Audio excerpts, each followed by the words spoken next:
Hello बच्चों, let's start the question. And the question says the shape of folded the shape of folded protein is often determined by जो shape होती है किसकी folded protein की हम कैसे determine करते हैं तो पहला ऑप्शन है हमारे पास its tertiary structure उसका जो tertiary structure है उससे बी ऑप्शन है हमारे पास the sequence of its amino acid जो अमाइनो एसिड का सीक्वेंस होगा सी ऑप्शन है हमारे पास the number of peptide bonds कितने उसके पास पेप्टाइड बॉन्ड्स प्रेजेंट है एंड ऑप्शन डी हमारे पास है द चारगाफ्स रूल सो सबसे पहले let's start with our key concept the key concept of this question is protein protein है हमारे पास अब बेसिकली प्रोटीन होता क्या है तो प्रोटीन जो है ये हमारे पास प्रेजेंट है मोस्ट इम्पॉर्टेंट ये क्या है ये है most important and most abundant क्या है ये आपका मोस्ट इम्पॉर्टेंट है एंड मोस्ट अबंडेंट ये है इंट्रासेलुलर ऑर्गेनिक बायोमोलिक्यूल्स ये है इंट्रासेलुलर है और ऑर्गेनिक बायोमोलिक्यूल्स है तो ये हमारे पास है कुछ प्रोटीन के बारे में एंड अगर हम बात करें इसके बिल्डिंग ब्लॉक की तो इसका जो बिल्डिंग ब्लॉक है वो कौन है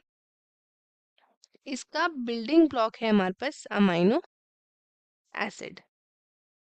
मतलब छोटे छोटे अमाइनो एसिड्स आपके जुड़ के क्या बनाते हैं प्रोटीन फॉर एग्जांपल देखिए अमाइनो एसिड 1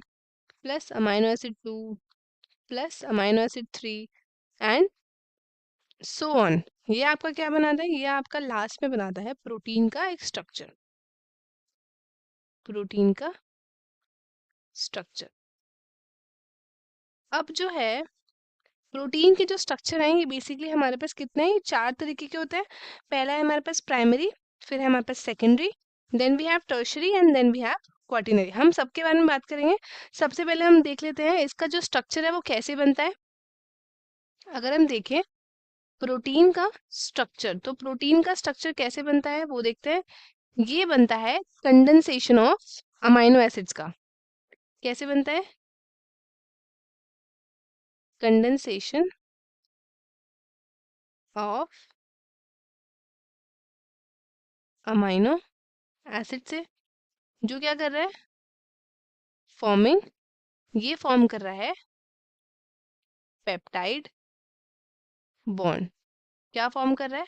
पेप्टाइड बॉन्ड अब क्या है sequence of amino acids in a protein उसको हम क्या बोलते हैं सीक्वेंस ऑफ अमाइनो एसिड एक प्रोटीन में उसको हम क्या बोलते हैं उसको हम बोलते हैं प्राइमरी स्ट्रक्चर क्या बोलते हैं उसको हम बोलते हैं प्राइमरी स्ट्रक्चर अब एक दूसरा है हमारे पास सेकेंडरी स्ट्रक्चर वो कैसे हम डिटरमाइन करते हैं वो हम डिटरमाइन करते हैं बाय डायहेड्रल एंगल्स किसका angles of the peptide bonds peptide bonds इसको हम क्या बोलते हैं इसको हम बोलते हैं सेकेंडरी स्ट्रक्चर ये हमारे पास है सेकेंडरी स्ट्रक्चर अब लास्ट हमारे पास है टर्शरी स्ट्रक्चर ये देख लेते हैं टर्शरी स्ट्रक्चर कैसे बनता है तो टर्शरी स्ट्रक्चर हमारा बनता है by the folding of protein by the folding of protein chains इस ये कैसे बनता है तो ये हमारे पास है tertiary structure tertiary structure and then उसके बाद आता है हमारे पास क्वार्टिनरी स्ट्रक्चर क्वार्टिनरी स्ट्रक्चर तो ये कैसे बनता है हमारा तो ये हमारा बनता है जब आपका ये होता है रिलेटिव फोल्डिंग क्या होता है रिलेटिव फोल्डिंग तो ये किसकी फोल्डिंग है या तो टू या फिर आप कह सकते हो टू या फिर मोर क्या सिमिलर सिमिलर, या फिर आप कह सकते हो डिस सिमिलर, सिमिलर या फिर आपका डिसिमिलर। एंड ये आपके क्या होता है, सिमिलर एंड डिसिमिलर, ये आपके होते हैं पॉलीपेप्टाइड्स। क्या होता है ये होता है हमारे पॉलीपेप्टाइड्स, जो क्या होता है, जो हमारे एक के ऊपर वन अनदर, एक के ऊपर एक होते हैं, तो इसलिए हमें इसको बोलते हैं क्वार्टिनरी स्ट्रक्चर। अब हम चलते हैं क्वेश्चन की तरफ। क्वेश्चन में हमसे क्या बोला है कि the shape of folded protein, shape जो है हमारी फोल्डेड प्रोटीन का वो हम कैसे डिटरमाइन करते हैं। तो पहला ऑप्शन है हमारे पास टर्शरी स्ट्रक्चर, ये हमारा नहीं होगा। दूसरा ऑप्शन है हमारे पास the sequence of its amino acid. उसके बाद नेक्स्ट है हमारे पास ये हमारा ऑप्शन जो है sequence of its amino acid, ये हमारा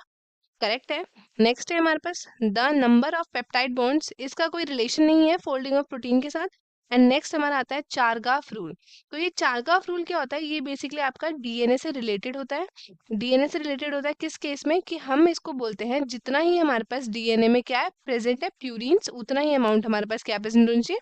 पायरिमिडीन्स। तो हमारे पास कुछ नाइट्रोजनस बेसिस हैं, तो इसमें चारगाफ रूल में ऐसा बोला गया है कि जो ए एडेनिन है हमारे पास वो इक्वल होगा किसके, थाइमिन के, ये हमारे पास नाइट्रोजनस बेस है।